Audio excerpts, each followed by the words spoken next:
अर्जुन द्वारा यह घोषणा करना कि मैं युद्ध नहीं करूंगा, यह धृतराष्ट्र के लिए खेद का विषय था ही।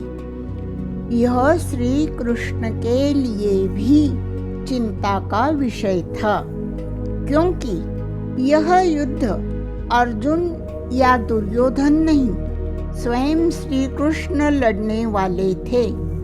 उन्होंने भले ही कहा हो कि मैं इस युद्ध में हाथों में शस्त्र नहीं उठाऊंगा, किंतु वास्तविकता यह है कि युद्ध में चलने वाला हर शस्त्र कृष्ण द्वारा ही चला था। हर रचना श्री कृष्ण द्वारा ही रची गई थी।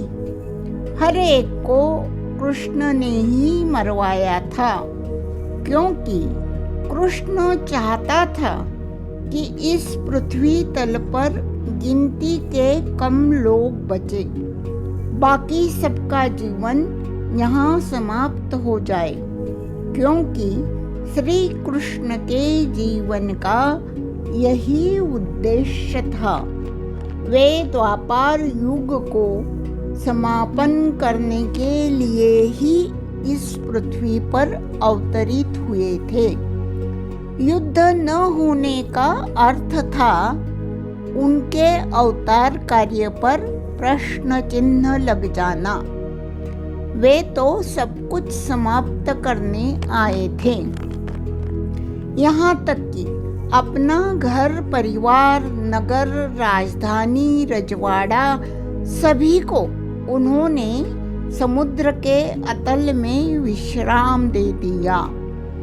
जो अपने कुटुंब, कबीले, अपने परिवार को तक जीवित नहीं छोड़ना चाहता, तो बाकी सबकी बात ही क्या, क्योंकि वे सभी परिवारजन उनके वैकुंठ के परिवारजन ही थे, जो उनके पहले ही अपने अपने घर जाके स्थानापन्न हो सके, क्योंकि अब श्री कृष्ण के अपना अवतार कार्य समाप्त कर वैकुंठ जाने के दिन नजदीक आ चुके थे। वे यहाँ से गाय बछड़े के साथ निकल जाना चाहते थे। जो भी वो अपने अवतार कार्य के साथ लाए थे, या जो भी उनके साथ अवतार लेना चाहते थे, उनके सभी सखा, कई जपी तपी ऋषि मुनि तो गोपियों का रूप धारण करके आए थे। उनका कुटुंब, कबीला, पत्नियां, बच्चे सभी उनके साथ ही आए थे।